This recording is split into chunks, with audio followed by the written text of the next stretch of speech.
परमात्मा की रचना इतनी सुंदर है तो वो कितना सुंदर है।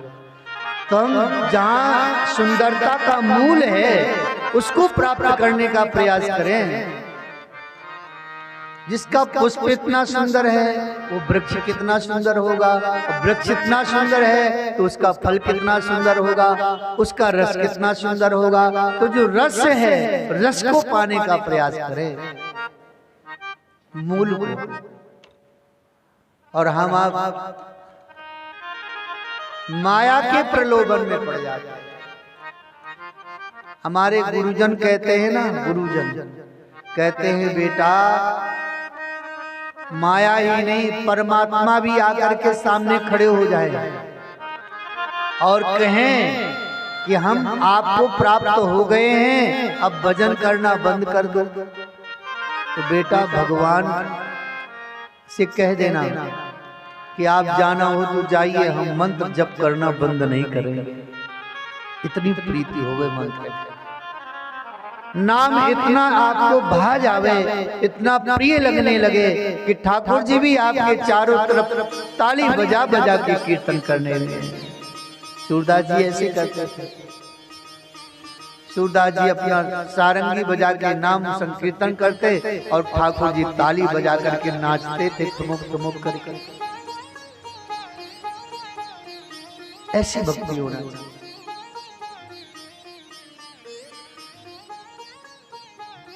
कपिल भगवान की वाणी को सुनकर मां देवहूति बहुत आनंदित हुई और मां देवहूति ने कहा बेटा अब तो मुझे लगता है कि मेरा कल्याण हो जाएगा।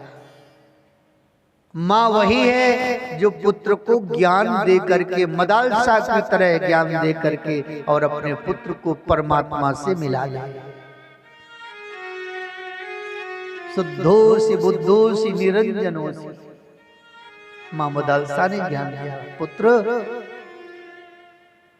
जो शुद्ध आत्मा है वो परमात्मा से मिलकर के अपने जीवन को धन्य बनाओ। इन जन्म मरण लेने वाले जीवात्माओं से स्नेह करोगे तो बंधन का कारण होगा।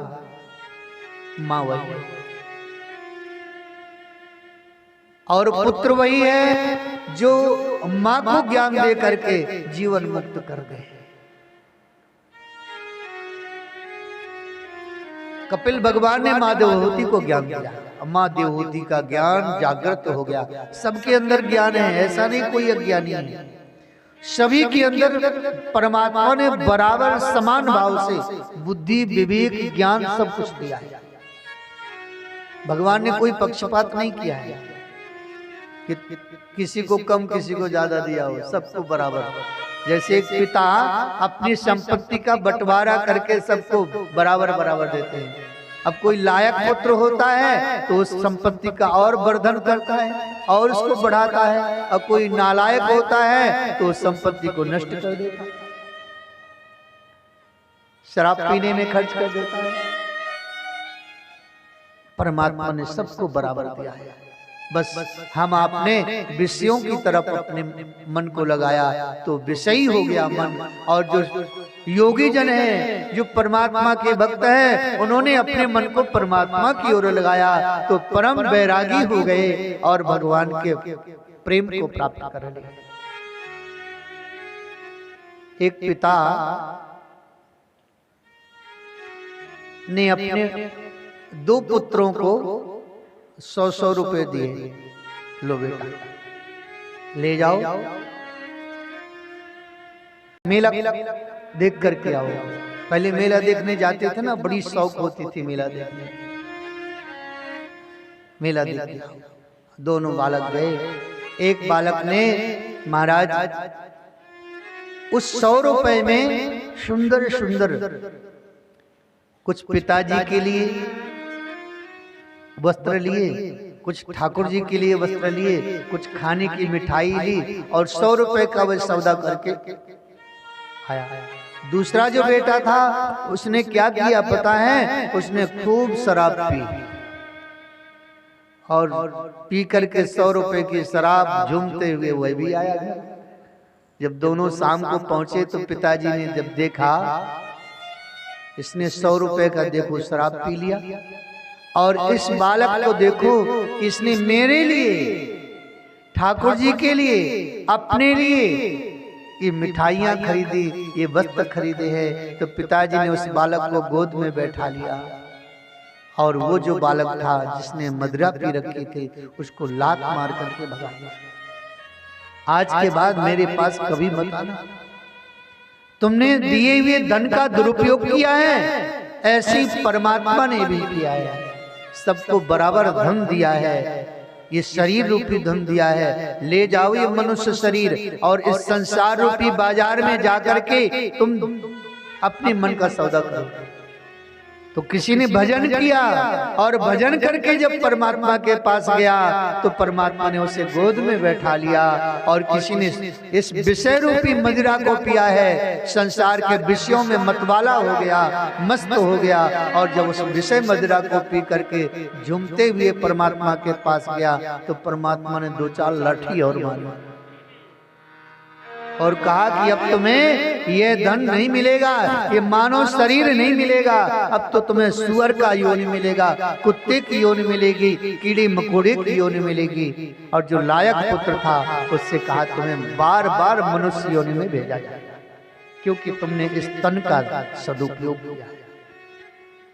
बंधु बस ऐसा ही है, उस परम पिता परमात्मा की प्रसन्नता के लिए हम इतना भजन करें, इतना नाम जप करें, कोई भी ऐसा कार्य ना करें कि हमारे परम पिता परमात्मा को सर झुका के लज्जा महसूस हो गए कि हमने गलत जगह दे दिया, कुपात्र को धन दिया है।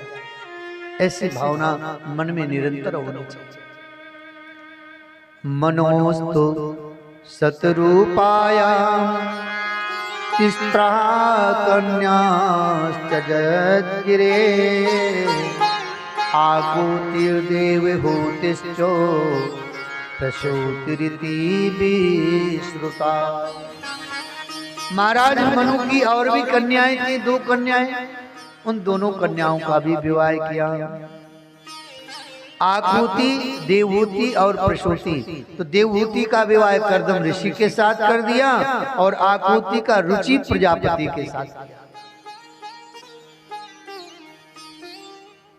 और जो प्रसूति थी उसका विवाह दक्ष प्रजापति के साथ किया।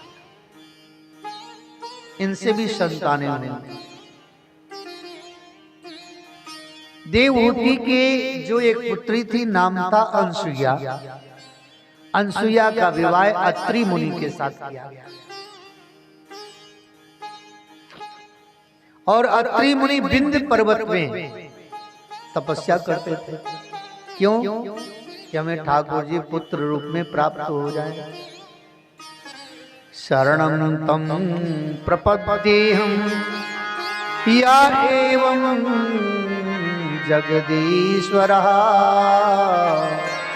प्रजामात्म समां मह्यं प्रियच्छति तु चिन्तयन्।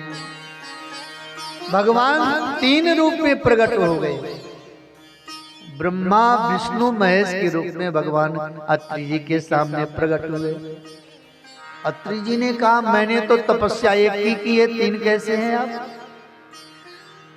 तीनों देवताओं ने कहा हम देखने में 3 हैं, मूल में तो एक ही है।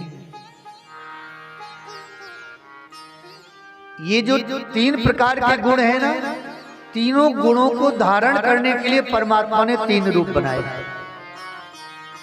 ब्रह्मा विष्णु महेश। सतोगुण को धारण करने के लिए भगवान विष्णु रूप धारण किया। रजोगुण को धारण करने के लिए भगवान ब्रह्मा रूप में आए और तमोगुण को धारण करने के लिए रुद्र रूप में आए। बोले हमें तो पुत्र चाहिए, बोले हम पुत्र बन के आए।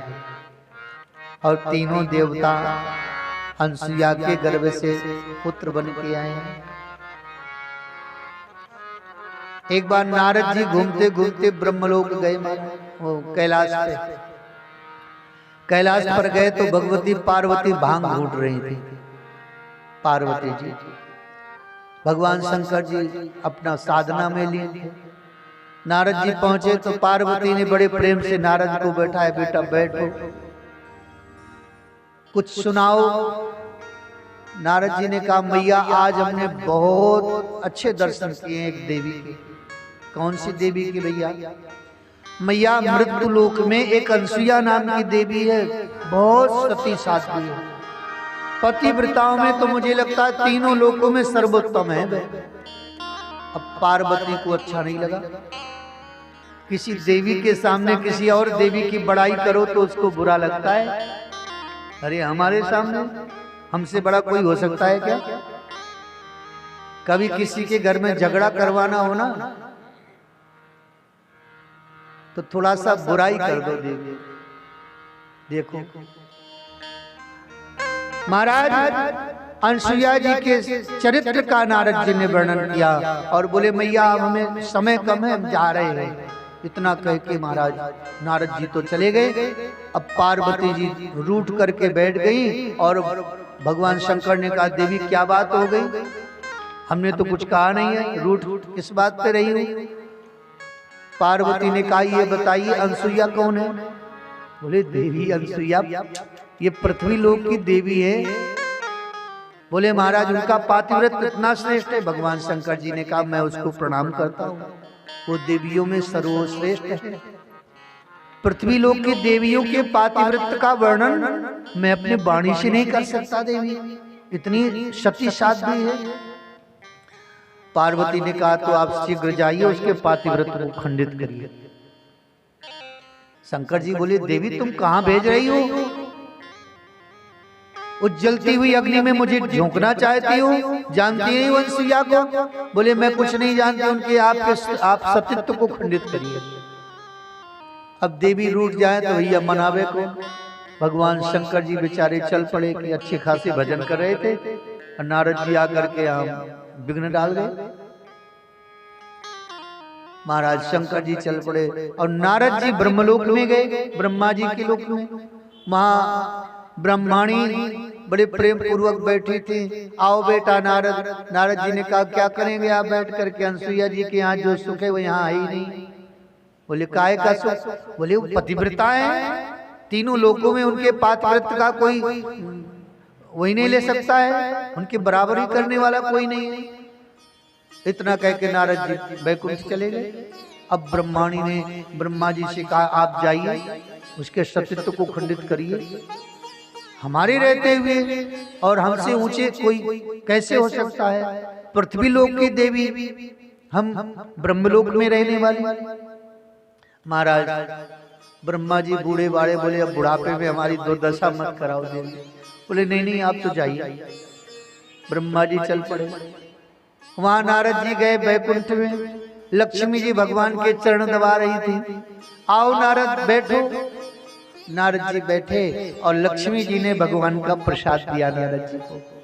नारद जी ने प्रसाद पाया और पा करके कहा, मैया प्रसाद तो बड़ा स्वादिष्ट है, लेकिन अनसुईया मैया जैसा प्रसाद नहीं है, वो स्वाद नहीं। बोले अनसुईया कौन?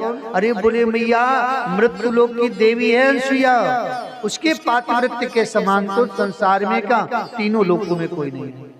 इतना कह के नारद जी वहां से चले गए। अब तो लक्ष्मी जी ने कहा जाइए। नारद जी नारायण बोले क्या बात हो गई? बोले नहीं नहीं आप तो जाइए, अनसुईया के सतीत्व को खंडित करिए। अब बेचारे तीनों देवता अपने अपने लोक से चल पड़े। अब जब तीनों चले, अब जाना सबको मेजा रोड है, सब अपने अपने घर से निकले तो रोड में एक साथ एक जगह मिलेंगे ही। और जब एक जगह मिल गए तो एक दूसरे से पूछने लगे कहाँ जा रहे हो? बोले भैया हम अनसुईया के सतीत्व को खंडित करने। तीनों का एक ही उद्देश्य है। बोले अब तो काम बन ही जाएगा, तीन है ना, अब अकेली देवी वो क्या करेगी? तीनों ने अपने स्वरूप को बदला, साधु बन गए। देखिए इस भेष में ही सारे अच्छे बुरे कार्य हो रहे हैं। देवताओं ने भी इसी भेष को धारण किया, इंद्र ने भी इसी भेष को धारण किया, रावण ने भी इसी भेष को धारण किया और परशुराम जी ने भी इसी भेष को धारण करके पूरे क्षत्रियों का संहार किया। ये भेष बहुत खतरनाक है। बोलो जय श्री कृष्ण। महाराज पहुंच गए चित्रकूट। मंदाकिनी में स्नान किया तीनों देवताओं ने। स्नान करके बस ब्रह्मा जी ने निकाला अपना करताल और शंकर जी ने निकाला अपना डमरू।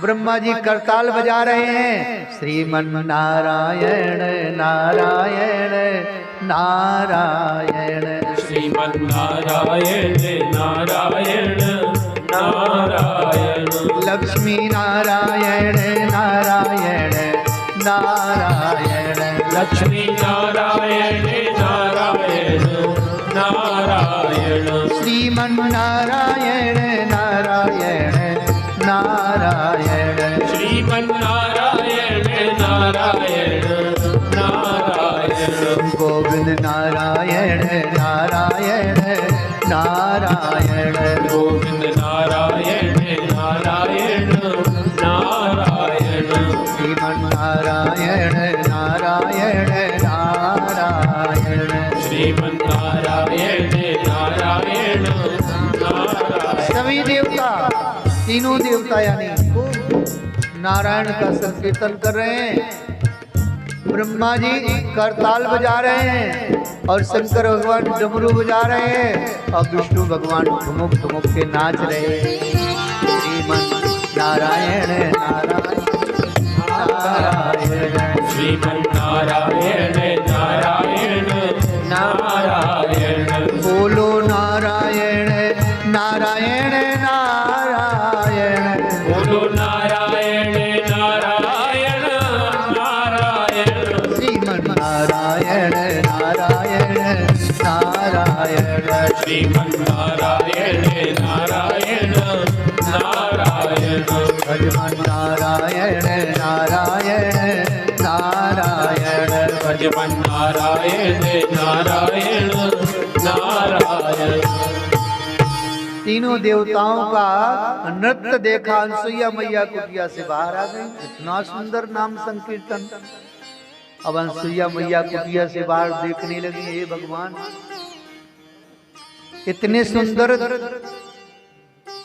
महात्मा तो हमने आज तक नहीं देखे।